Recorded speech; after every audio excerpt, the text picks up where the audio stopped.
sa simple pagtulong mo, mayroong buhay na naisasalba, mayroong pamilyang umaangat. The Senate is now constituted. At ito ang mismong Chinese Coast Guard na napakinggan ni PBBM. 6 na milyong balotang gagamitin sa A to Z. Kumpleto tayo.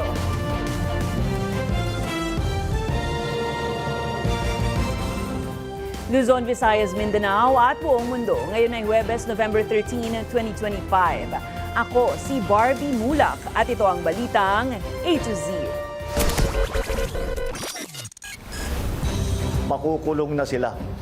Wala silang Merry Christmas. Mga sangkot sa flood control corruption, maaaresto bago magpasko ayon sa Pangulo. Pinsang si ex-House Speaker Martin Romualdez, kakasuhan ba? Pagtestigo ni ex-Representative Zaldico sa Senate Flood Control Probe, kinansela ni Senator Ping Lacson. Blue Ribbon hearing, scripted umano, ayon kay Senator Amy Marcos. Chief Presidential Legal Counsel at dating Senate President Juan Ponce Enrile, pumanaw na. Ilang baboy sa mga leksyonan sa La Loma, Quezon City, nagpositibo sa African Swine Fever. 14 na leksyonan, ipinasara. Sa showbiz, teaser ng The Devil Wears Prada 2 inilabas na. At AJ Raval, inilahad ang dahilan ng revelasyong may anak na sila ni Aljur Abrenica. Kylie Padilla, may mensahe.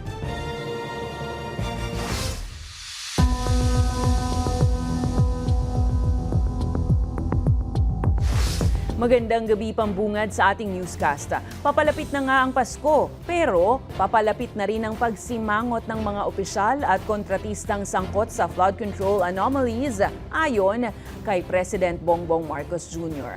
Anya, patapos na ang kasong inihahanda para sa nasa mahigit 30 individual at maaaring makulong bago pa man ang Kapaskuhan. Hindi pa man anya kasama rito ang kanyang pinsang si dating House Speaker Martin Romualdez. Kung bakit alamin sa balitang A to Z ni Naomi Almohano. Makukulong na sila. Wala silang Merry Christmas.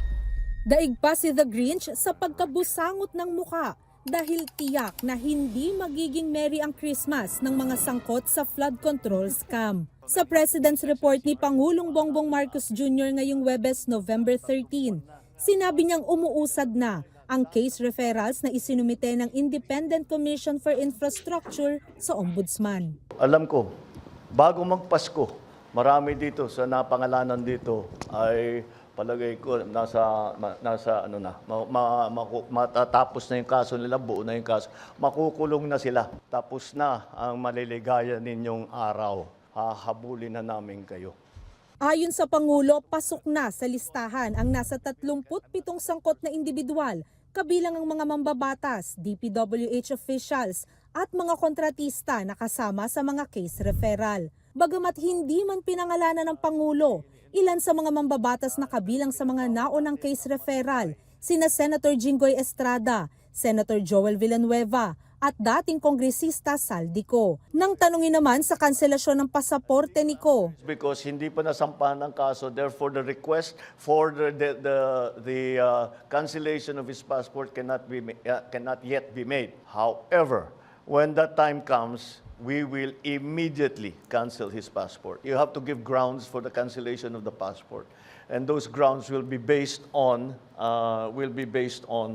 the cases that will be filed against him. Paglilinaw pa ng Pangulo, hindi pa kasama sa 37 na unang makakasuhan ang kanyang nasasangkot na pinsan na si dating House Speaker Martin Romualdez dahil kailangan ng mas matibay pa raw na ebidensya. The only evidence that has been made against him is in the Senate. So I don't know, not as yet. If something else comes out, then he might have to be answerable for something.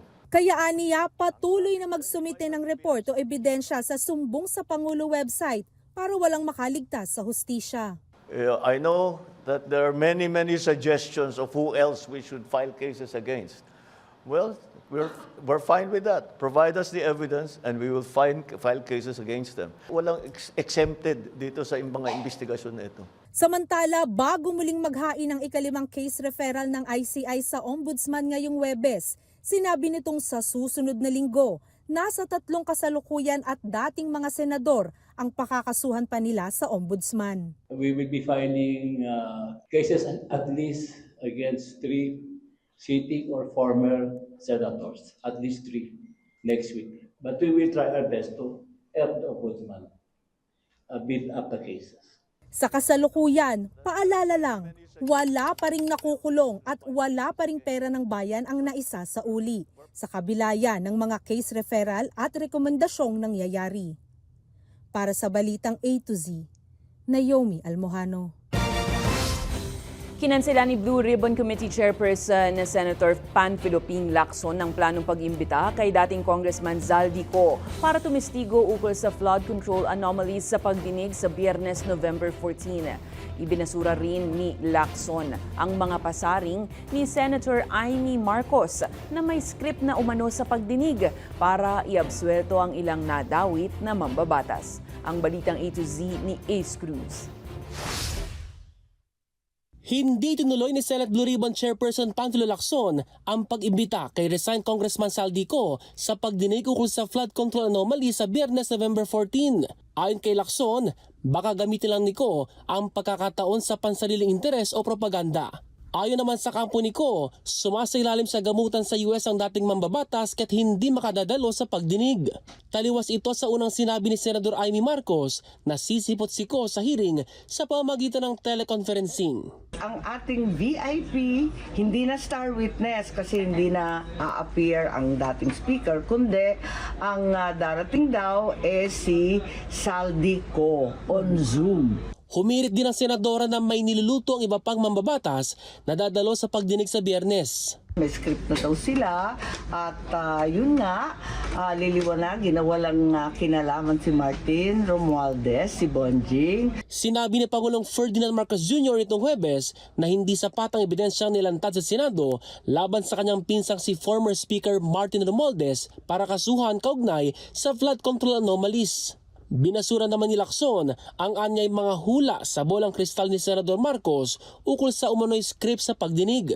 Nitong Miyerkules, sinabi ng senadora na posible umanong bawiin ng ilang testigo ang kanilang testimonya laban sa ilang idinawit na opisyal dahil sa mga natatanggap umanong banta, bagay na hindi na pinatulang pa ni Lacson.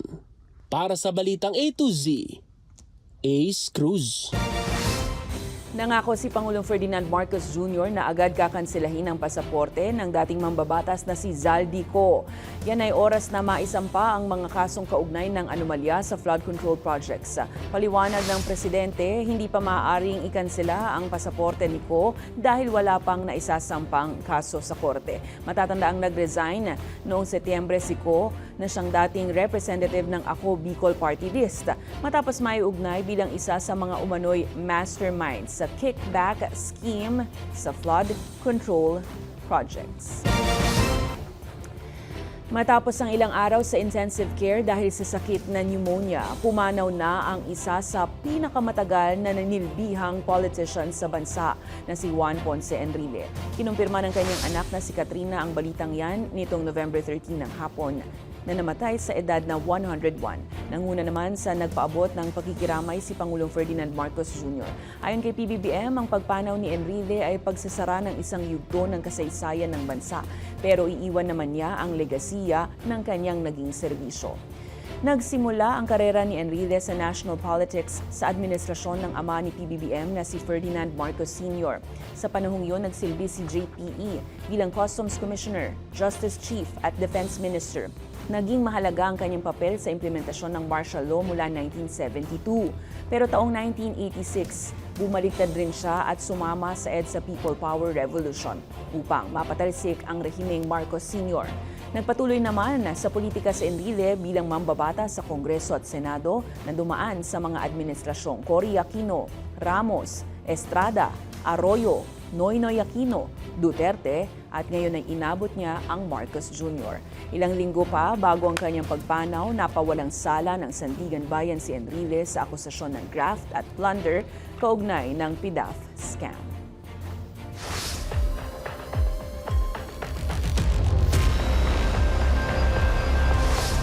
Pinasag na ni Senator Ronald Bato de la Rosa ang kanyang katahimikan sa harap ng umuugong na warrant of arrest na inilabas sa kanya ng International Criminal Court kaugnay ng kanyang partisipasyon sa drug war killings. Sa Facebook, tila napakapit sa pananampalataya ang senador matapos ibahagi ang isang larawan kasama ang isang estatwa ng Santo Niño na niya ay kanyang ka-birthday at patron saint. Nagbahagi rin siya ng larawan kasama ang isang pari sa Cebu at sa caption sinabing sa ganitong panahon ay kailangan humingi ng gabay sa mga spiritual advisor.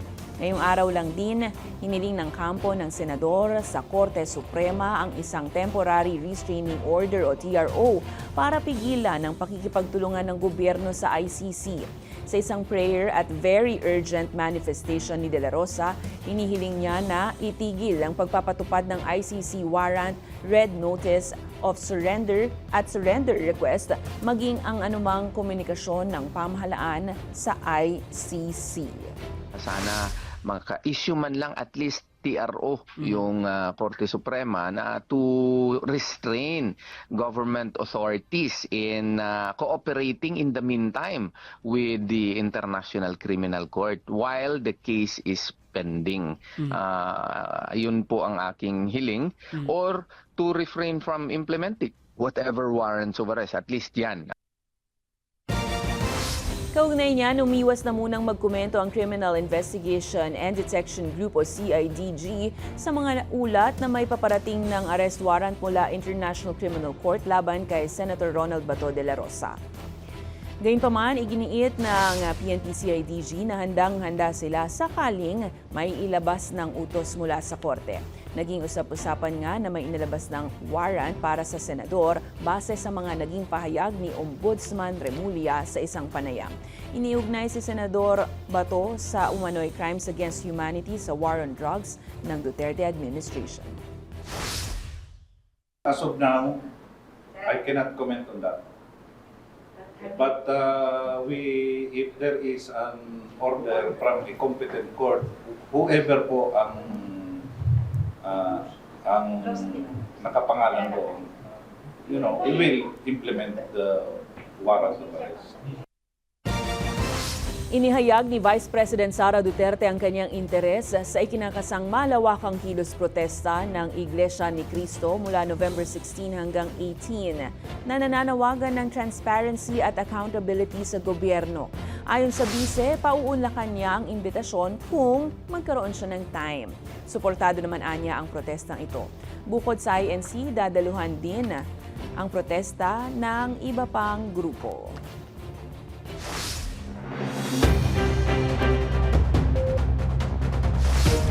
Pansamantalang ipinasara ang nasa 14 na litsunan sa La Loma, Quezon City dahil sa posibleng banta ng African Swine Fever o ASF sa lugar. Sa inilabas na pahayag ng Quezon City LGU, matapos magsagawa ng masusing inspeksyon sa lugar, sinabi ng City Veterinary Department at Bureau of Animal Industry na may mga baboy na nagpositibo sa ASF. Agad na binigyan ng Business Permits and Licensing Department ng lungsod ng temporary closure order ang mga naturang establishmento Miyerkules ng gabi, base na rin sa rekomendasyon ng City Health Department at iba pang sangay. Inirekomenda rin ng mga otoridad na i-cull o patayin ang mga baboy para hindi na kumalat pa ang sakit. Gayunpaman, tiniyak ng QCLGU na isolated ang ASF cases at walaan nilang banta sa iba pang pamilihan. Git nila, hindi nakakahawa sa tao ang ASF. Nagsimula na rin ang disinfection sa mga apektadong pwesto at nagtalaga ng checkpoints para kontrolin ang paggalaw at transportasyon ng mga baboy, papasok at palabas ng lechon capital sa La Loma.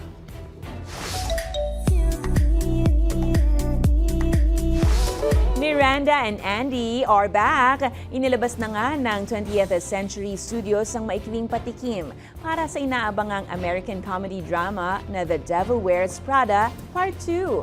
Sa pasilip, makikitang pumasok ng elevator si Miranda Priestly na ginagampanan ng Hollywood icon na si Meryl Streep.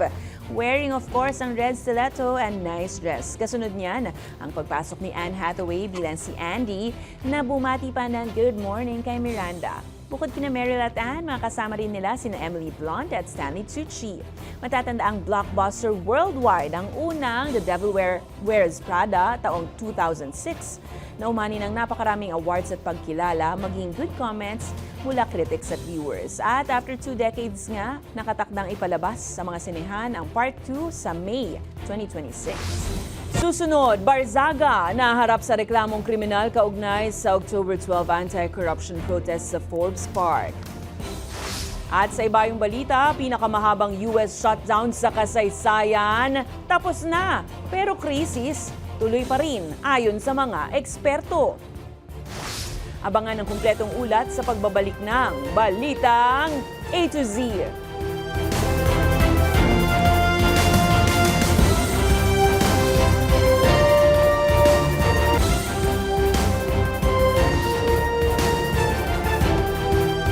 Naghain ng panibagong criminal complaint ang CIDG laban kay Cavite Congressman Kiko Barzaga kaugnay sa anti-corruption protest sa Forbes Park noong isang buwan. Bukod pa ito sa kasong inciting to sedition, bunsod ng Mendiola riots noong Setyembre. Ang Balitang A to Z ni Kim Salinas. But I do confirm na yung subject ng yung tinatanong ninyo si Congressman Barzaga, we did refer the case sa Department of Justice. Kinumpirma ng Criminal Investigation and Detection Group na may panibagong kaso laban kay Cavite Congressman Kiko Barzaga. Kaugnay ito sa anti-corruption protest sa Forbes Park noong October 12. Bukod pa ito sa kasong inciting to sedition na una nang isinampa ng CIDG laban kay Barzaga sa Quezon City Prosecutor's Office kaugnay sa karahasan bunsod ng riot sa Maynila noong September 21. Let me just emphasize that this is nothing personal. There was a crime committed. It is a violent one. And there are police officers that were injured. There were government properties that was destroyed sa city of Manila. It is being paid by the taxes of the people. Pero hindi na nagkomento ang pinuno ng CIDG kung ano ang naging papel ni Barzaga sa marahas na September 21 rally sa Mindiola at Ayala Bridge. Giit ng CIDG, hawak na ito ng prosecution service ng Department of Justice. This is the reason why we are investigating, ma'am. There are, for every crime, there is a story behind the story. Hindi lang po yung real party na nagkukumit. There are also people behind it. Giit ng CIDG, hindi ito pamimersonal sa kongresista sa gitna ng pambabatiko sa Administrasyong Marcos. If there is a crime committed, whatever and whoever ang personality na involved, big or small, whether you are a politician or just a farmer or a laborer, ay aaksyonan po ng Criminal Investigation and Detection Group. Tinawagan ng Balitang A to Z si Barzaga ngunit hindi siya nagpaunlak ng panayam. Nang tanungin ukol sa kaso laban sa kanya kaugnay sa mga anti-corruption protest, pahayag ni Barzaga sa text message, goods lang, natakot na si Marcos. Para sa Balitang A to Z, Kim Salinas.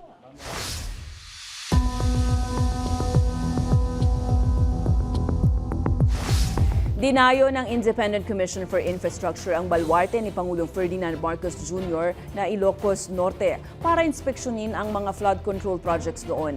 Pinangunahan ni ICI Special Advisor Rodolfo Azurin Jr. ang inspeksyon sa 3 interconnected projects at isa pang hiwalay na proyekto sa bayan ng Nueva Era. Lahat ito pawang gawa ng kontratistang sina Curly at Sara Diskaya.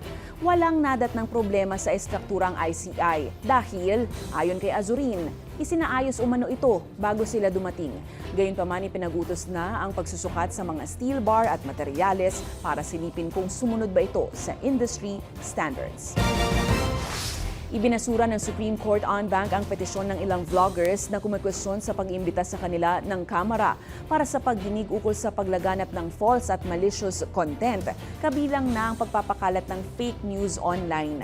Sa desisyon ng Korte Suprema na inilabas at ipinagtibay July 8, 2025, pinigyang diin ng hukuman na may malinaw na kapangyarihan ng Kongreso na mangalap ng mahalagang impormasyon para makabuo ng pulisiyang lalaban sa online disinformation. Ayon sa SC, hindi maaaring manatiling walang batas sa gitna ng banta ng maling impormasyon. Kabilang sa mga petitioner, sina Rose Beatrix Cruz o Trixie Cruz Angeles, Glenn Chong at Lorraine Badoy na naghahanap ng temporary restraining order para mapigilan ng Kamara sa pagbabanta umano sa kanilang karapatan sa freedom of speech. Git naman ng Korte Suprema, walang kontrobersiya rito dahil legal at konstitusyonal ang pagpapatupad ng hearing.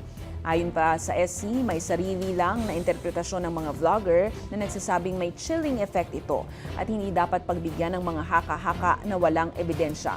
Hindi naman pinangalanan ni Representative Ace Barbers ang sinumang troll o malicious vlogger sa kanyang privileged speech sa Kongreso.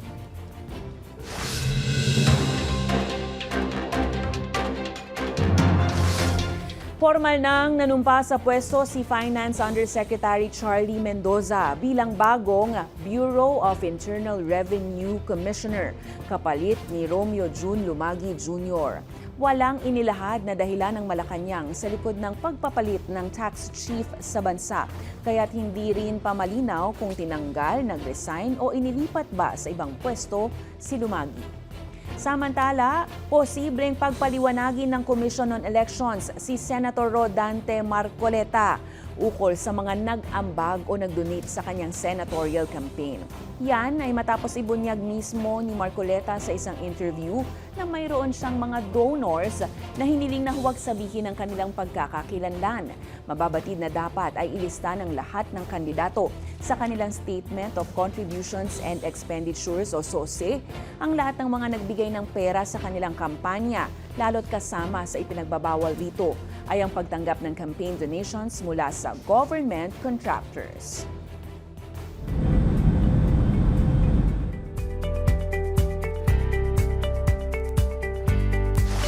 Tinapos na ni US President Donald Trump ang pinakamahabang 43-day government shutdown sa kasaysayan ng Amerika matapos pirmahan ng batas na nagbabalik pondo sa gobyerno. Naipasa ito ng Republican-controlled House sa botong 222-209 para i-restart ang food assistance, ibalik ang sweldo ng federal workers at patatagin muli ang air traffic control system. Gayunpaman, hindi pa rin tiyak ang normalisasyon ayon sa mga eksperto, lalo't hanggang January 30 lang ang pondo na posibleng magdulot ng panibagong shutdown. Matindi rin ang backlog sa sistema kaya naantala ang air travel, tax processing, food safety testing at ilang pang operasyon. Umaasa naman sa food stamps ang nasa 42 million na Amerikano na naghihintay pa ng kanilang full benefits habang delayed din ang Head Start at Energy Assistance Programs. Sa ngayon, hindi pa mailalabas ng buo ang mahalagang economic data kabilang ang employment at inflation reports. Habang maraming federal workers na rin ang nagnanais ng lumipat ng trabaho dahil sa matinding pagod at pinansyal na pagkalugi.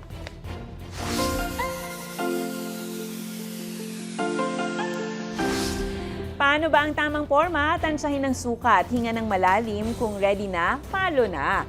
Nakuha naman kaya ang inaasam-asam na goal? Panoorin.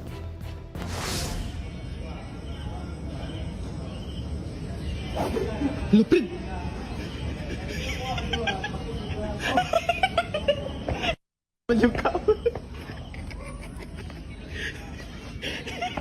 Tukang buhang ka! Sa aming pagbabalik kay AJ Raval, inilahad ang dahilan ng revelasyong may anak na sila ni Aljul Abrenica. Kay Lipa Padilla, may mensahe rin. At si Ripi, naglalakihang mga parol at Christmas lights sa Ayala, Makati, pinailawan na. Manatiling nakatutok, kayo ay nanonood ng Balitang A to Z.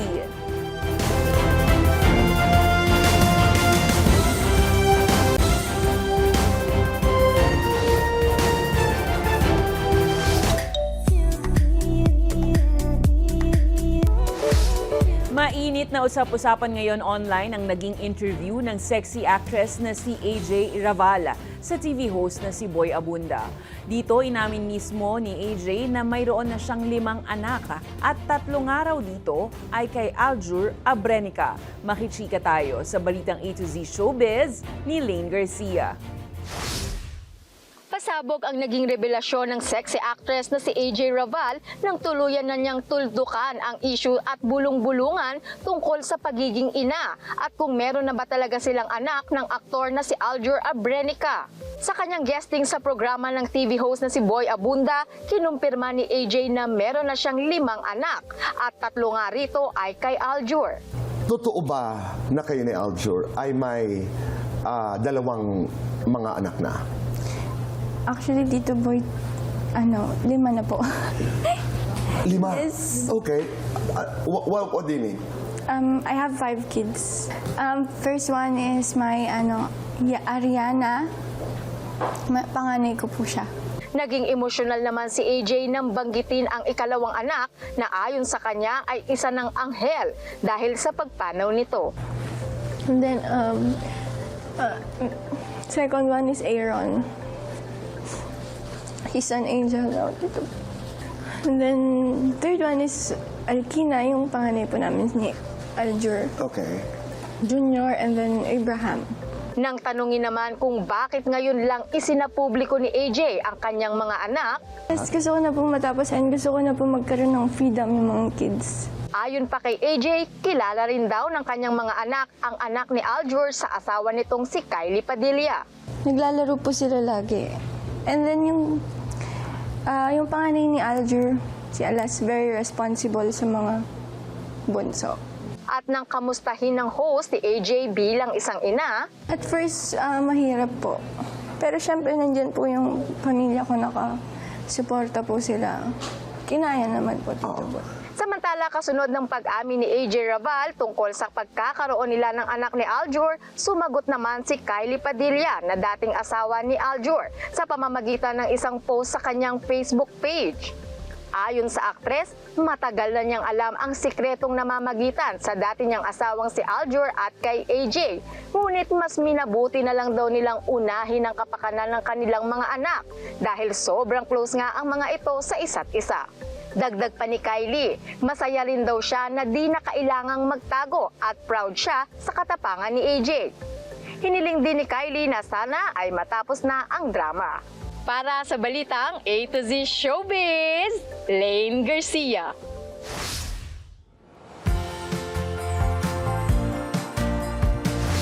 Ilang linggo na lang Pasko na, talagang hindi na mapipigilan ang espesyal na pagdiriwang. Kaya, kanya-kanya na ang paandar ng pailaw ang iba-ibang establishmento at lugar sa bansa para iparamdam sa marami ang diwa ng holiday season.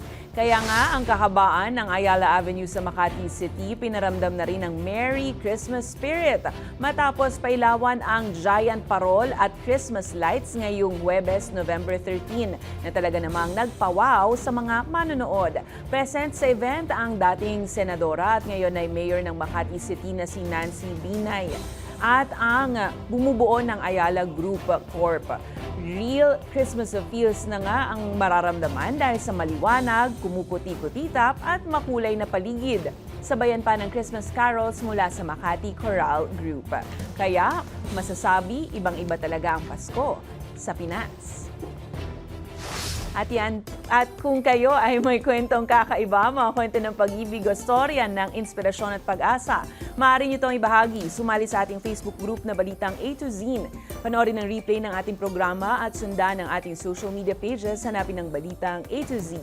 Ang ating pabaong quote of the night ngayong Huwebes ay mula kay Warren Buffett, isang kilalang investor at philanthropist. Ang sabi niya, ang katapatan ay isang mamahaling regalo. Huwag asahan ito sa mga taong hindi handang ibigay ito. At yan po, ang mga balita at impormasyon, mga kwentong may dalang inspirasyon na tinutukan ng Balitang A to Z. Tuloy-tuloy pa rin ang pagpapailaw sa mga naglalakihang parol at Christmas lights, simbolo na papalapit na ang masayang pagdiriwang. Mayroon na lang 42 days bago magpasko. Ako si Barbie Mulak, maging maalam, makialam. Magandang gabi sa iyo, Pilipinas.